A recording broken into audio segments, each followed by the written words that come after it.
Hi అండి. ఈరోజు beginners కూడా చాలా ఈజీ అండ్ టేస్టీగా ఎగ్ ఫ్రైడ్ రైస్ ఎలా చేసుకోవాలో చూపిస్తాను. ఈ రెసిపీని మన ఇంట్లో ఉండే ఇంగ్రీడియంట్స్తోనే చాలా సింపుల్ అండ్ టేస్టీగా చేసుకోవచ్చండి. ముందుగా బాగా కాగి మరిగే నూనెలో 4 గుడ్లు కొట్టిపోసుకోవాలి.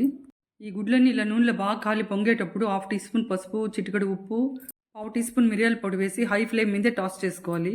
ఇది కొద్దిగా వేగిన తర్వాత 1/2 టీ స్పూన్ కారం వేసి 1 నిమిషం కలుపుకొని ఒక ప్లేట్లో తీసుకోవాలి. బయట నుంచి ఎంతో ఆకలిగా వచ్చిన వాళ్ళకి ఈ రెసిపీని ఎంతో టేస్టీగా ఫాస్ట్గా కూడా చేసి పెట్టవచ్చు. నెక్స్ట్ ఇప్పుడు అదే ఆయిల్లో పచ్చిమిర్చి తరుగు వేసి వేపుకోవాలి. పచ్చిమిర్చి వేగిన తర్వాత సన్నగా తరిగిన ఉల్లిపాయ తరుగు కూడా వేసి వేగనివ్వాలి.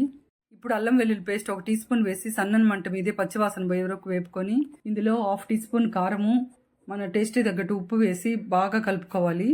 ఇప్పుడు మనం ముందుగా పొడి పొడిలాడుతూ ఉడికించిన రైస్ను కూడా ఇందులో వేసుకొని కలుపుకోవాలి. ఇప్పుడు ఈ మసాలాలన్నీ రైస్కి పట్టేటట్టు మీడియం ఫ్లేమ్ మీద బాగా కలుపుకోవాలి. ఫైనల్గా మనం ముందుగా ఫ్రై చేసి పెట్టుకుని ఎగ్స్, మిరియాల పొడి, కొత్తిమీర వేసి ఇంకోసారి బాగా టాస్ చేసుకుని వేడివేడిగా సర్వ్ చేస్తే చాలా బాగుంటుంది.